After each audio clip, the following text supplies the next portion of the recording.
Hi friends, welcome to Swarupa's kitchen and blogs. నేను మీ రూపని. ఈరోజు కొత్తిమీర పచ్చడి, పుదీనా పచ్చడి, అట్లాగే ములగాకుతో కారపొడి చేయబోతున్నాను. ఇప్పుడు ఫస్ట్ పుదీనా మనం ఒక కట్ట తీసుకున్నానండి. అది ఆకులన్నీ ఇట్లా కట్ చేసి శుభ్రంగా ఇట్లా కడుక్కొని ఒక క్లాత్ మీద ఆరబేసుకున్నాను. అట్లాగే చింతపండు కూడా ఒక నిమ్మకాయ సైజు అంతా తీసుకున్నానండి. 2 చట్నీలు కండి ఇది. అయితే పచ్చిమిరపకాయలు ఒక 10 తీసుకొని ఇట్లా ఫ్రై చేసుకున్నాక అందులోని ఈ పుదీనా వేసుకున్నాను. చింతపండు కూడా తీసుకొని మగ్గబెట్టుకోవాలండి.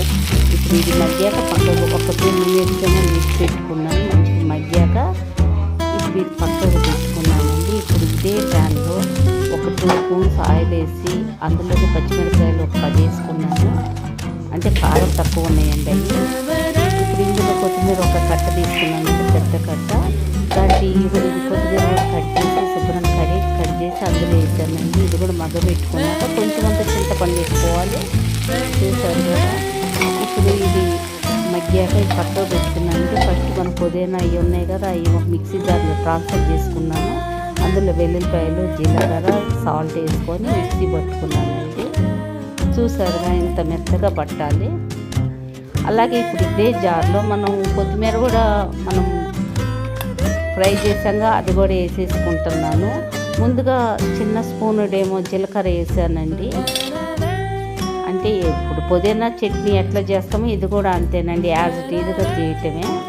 ఇందులో వెల్లుల్లిపాయ దెబ్బలు ఒక 10 వేసుకున్నాను. వేసుకున్న సాల్ట్ ఏమో 1 స్పూను వేసాను. ఎందుకంటే మనకి చట్నీకి సరిపోని వేసుకోవాలి. ఇప్పుడు ఆ చట్నీ లాగానే ఇది కూడా అండి యాజ్ ఇట్ ఈజ్గా మిక్సీ పట్టుకున్నాను. చూసారుగా మెత్తగా. ఇప్పుడు ఈ 2 వేరు బౌల్లో ట్రాన్స్ఫర్ చేసుకున్నాను.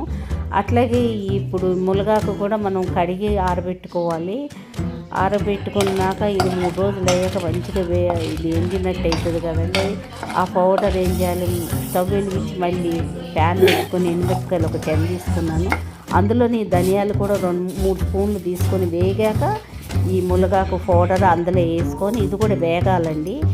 వేగాక ఇది మిక్సీ జార్లో ఇవన్నీ ట్రాన్స్ఫర్ చేసుకోవాలి. ఇందులో కూడా వెల్లుల్లిపాయలు వేసి జీలకర్ర 1 స్పూన్ వేసుకొని సాల్ట్ వేసుకోవాలి, సరిపోని వేసుకోవాలండి మనకి. ఇప్పుడు ఇది కూడా మిక్సీ పట్టుకోవాలి. ఒకసారి పట్టాక అది పొడి కొంచెం అయ్యాక ఇందులో చింతపండు వేసుకోవాలి. వేసుకున్నాక మళ్ళీ ఒకసారి మిక్సీ పట్టుకోవాలి. చూసారుగా పౌడర్ మెత్తగా ఉండాలి. అసలు ఈ 3 హెల్త్కి కూడా చాలా మంచిదండి. మీరు కూడా చేసుకోండి. ఇలాగా ఆరోగ్యానికి చాలా మంచిది ఈ చట్నీలు, ఈ పౌడర్, ఈ కారపొడి కూడా. ఇది తింటే మాత్రం టేస్ట్ కూడా చాలా బాగుంటుందండి. Thanks for watching. ఈ వీడియో మీకు నచ్చినట్లయితే లైక్ చేయండి, షేర్ చేయండి, కామెంట్ చేయండి, సబ్స్క్రైబ్ చేయటం మాత్రం మర్చిపోవద్దు.